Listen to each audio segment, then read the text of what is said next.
Hey everybody, BrickLoot here today with another episode of Ask Brick. So I basically explain what Ask Brick is in every episode of every week, so I need to get a better intro, but it is my Q&A show here on YouTube. So I had lots of fun last week doing the Q&A about working at the Lego store, part number 3, which was great, and this week we're back to regular scheduled programming with just a generic Ask Brick episode. We've got lots of really great questions today, so without further ado, I'm just going to get right into them.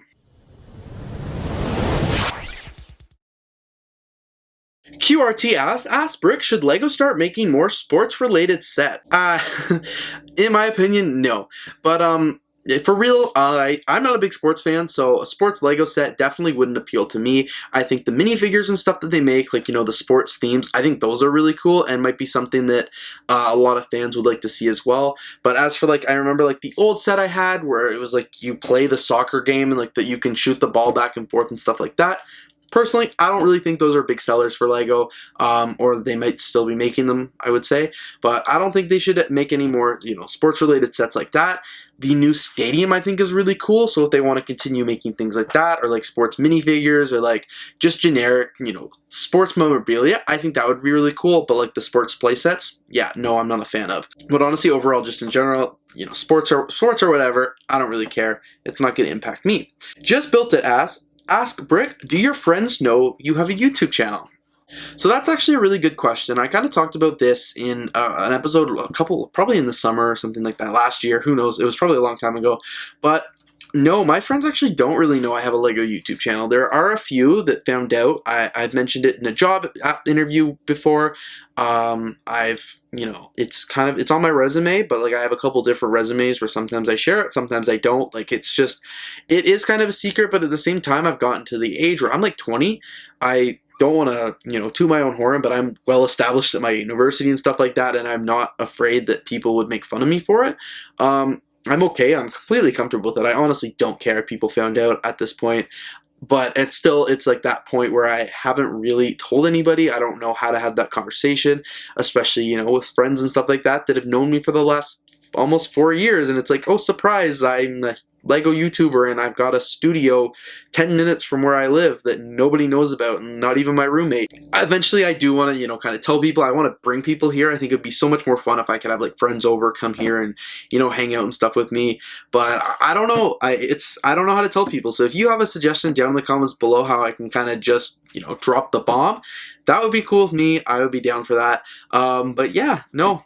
They don't really know about the LEGO YouTube channel. They know I like LEGO because they know I worked at the LEGO store, but they don't really know I collect it even. So it's yeah, it's interesting, but it's something I used to care so much about. I was so paranoid that people were gonna find out about this. It was and I still kind of am. It's still scary. It's a double life, but I'm not nearly as scared as I once was. Because if somebody found out now, it'd be kind of just oh, thank God, a weight off my shoulders. But it's interesting how kind of times have changed there. Toxic J asks, finally a Canadian like me. Yeah, I'm Canadian. I'm in Toronto. He asks, do you speak French? I do speak French. I wouldn't say I speak it fluently or bilingually. I took it a lot in school, and I really pick up a lot on it. Sometimes I have great days where if somebody talks to me in French, I can fully respond and know what they're saying to me. Other times I see French written down, and I have to Google translate it. It's hit and miss. I'm not French immersion. I didn't stick with it all through high school, but I did go through it from grade 3 or whatever to grade 9. So I do have quite a bit of understanding and remembrance of French, but I wouldn't say I'm bilingual. Randomness asks, Brick, does your LEGO city get dusty in the way it's displayed? If it does, how do you prevent it? Let me tell you, my LEGO city gets insanely dusty, and it sucks. I hate the dust. This room I'm in is just so bad for dust no matter what I do. It's just I can even see a little bit of dust on my camera lens right now, as I'm staring into it. But there is just a lot of dust, and what I try and do is I bought this vacuum. It just happens to be over here because I was charging it right before this video, and my charger sets up this right here. This really cool vacuum, I made a full video on it. You'll have to check it out in the cards or something. But this is really cool. It's normally used for keyboards and stuff like that, but it's perfect for LEGO. You could turn it on and then go around and just kind of vacuum. I'll vacuum my keyboard while it's right here. But it works actually really perfect for Lego because it's not big enough to suck anything up. So if you have minifigures there, you can kind of get in and you use this long tube, and you can get in there, dust the top of the buildings. It really takes the dust away. I also have a much bigger vacuum that's like a handheld floor-side vacuum. Sometimes I use that for my bookshelves and stuff like that. But for the most part, this handy dandy vacuum is the number one tool. It was about $50 on Amazon. I made a full video about it. If you're a big Lego collector, I highly recommend picking one of those up. It really has saved me because, I have some Lego that's just so dusty, like it almost deteriorates the pieces. So I don't want to get like my modular buildings or my Disney castle to be deteriorated. So what I try and do is every few weeks, every few months probably, go around with this thing, go around with the other vacuum, and just really try and give everything a good dusting, because I certainly don't want my pieces to get dirty. But yes, the Lego City especially gets insanely dusty. I can't prevent it, but that's how I can, help mitigate it. Lego Joe asked, what is your favorite Lego City set? So that's a really great question. I wouldn't say I have a favorite Lego City set anymore, just because Lego City's not my, not even in my top 5 themes anymore. But I would have to say, if, for old time's sake, my favorite Lego City set would be 7744, the Lego City Police Station from like 2007 or 2008, one of those years. That set was like the set that inspired me to get into Lego. That was my dream gift for Christmas that year. When I got it, I was the happiest kid on earth. Like that is like my number one set. So I would say, just because of how excited that set got me and how that really transformed my life and my hobby, I would say 7744 is definitely my favorite Lego City set. And I actually have like 3 or 4 of them now. I got my one original one, which I still have built. I've restored it, taken pieces in, taken pieces out. Like I've really done a lot of work to it these last few years. It's been played with a lot, but I still have the original set, again with some pieces kind of modified.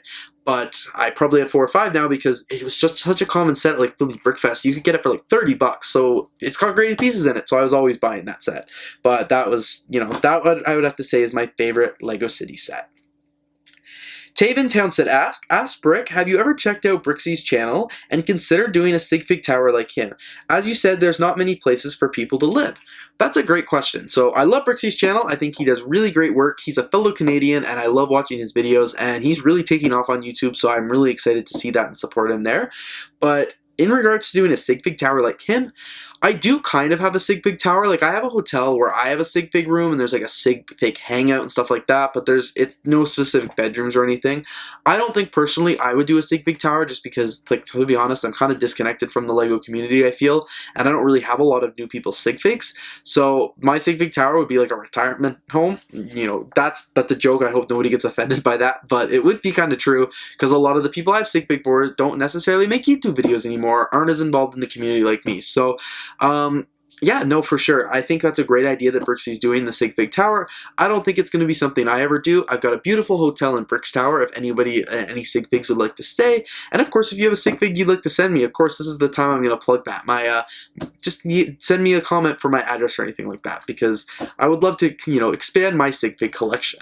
But that's a great question. Brixies got a great channel, but no, I don't think a sig fig tower is kind of in the books for me right now. Apprentice Builds ask Brick, do first comments make you mad? No, actually, when people comment first, it's just like whatever. I don't respond. I probably don't even delete them most of the time because I just don't care.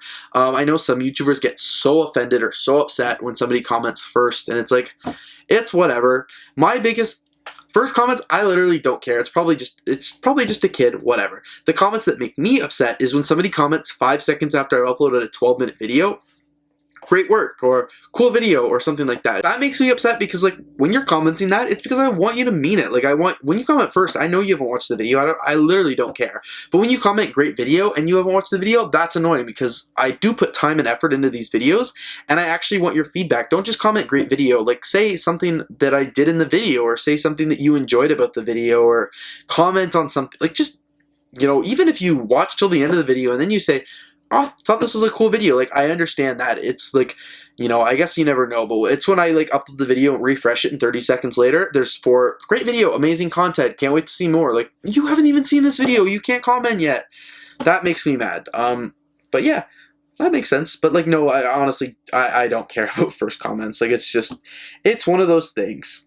Balina Dionari said, "Great video, glad you chose to skip a post, then upload content you weren't happy with, and people might be disappointed with." Oh, this was actually, that's not really a question, but that's in response to an Asperg video I made a few weeks ago, and actually is relevant to another video I made.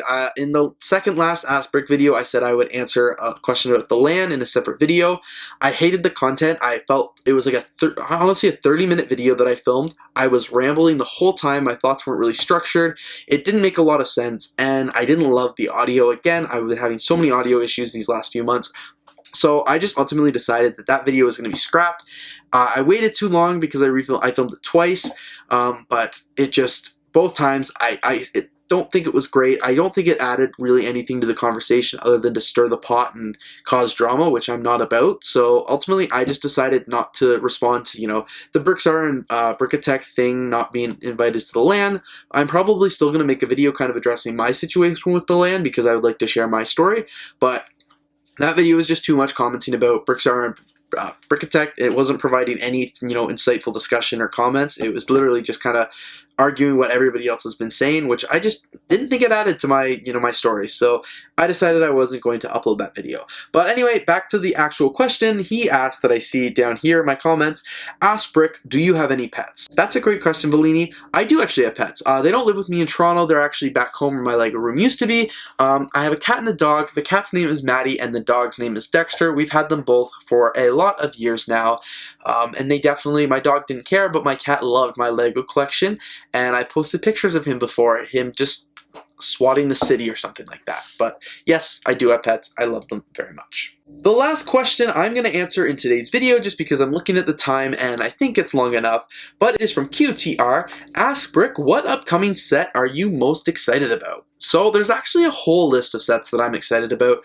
A lot of them are, I haven't been up to the date on the LEGO news recently, so a lot of the sets that I'm excited about are ones that have been around previously, that have been released, but I'm excited. A couple of the ones I'm excited to purchase at least, that are brand new, would be the Battle of Barracuda, the pirate sets. That's probably not the name, I think I just butchered it, but I really am excited to get the Mickey and Minnie Mouse set. I'd really like to get, some of the other Star Wars brick helmets that I think are really cool.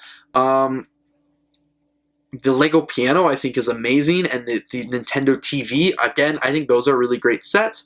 And honestly, there's just a whole list of sets that I'm really excited to get. The Lego Mario sets, I accidentally delivered those to the wrong address, but they're waiting back home for me. I'm going to get them and make a video on them right away, probably before this video's up, but we'll have to wait and see. Really excited to get that. And I've also ordered a couple new sets recently, like the Lego art print or the Lego brick sketches. So I'm excited to get those in the mail and build those up, but I don't know any crazy new upcoming sets that I'm super excited about, but those are some ones that have been released recently that I would love to pick up soon. So anyway, thanks everybody so much for watching this episode of Ask Brick. I think it went really well. I really liked the different, insightful comments and good discussion in this video. If you do have any more questions, please leave them down in the comments below for next week's episode. I've got a few questions left over here that will probably take up a majority of next week's episode, but I'm looking forward to reading your comments and of course answering them here on video. So thanks again for watching. If you did enjoy, please don't forget to leave a like, comment, and of course subscribe, and I will see you next week.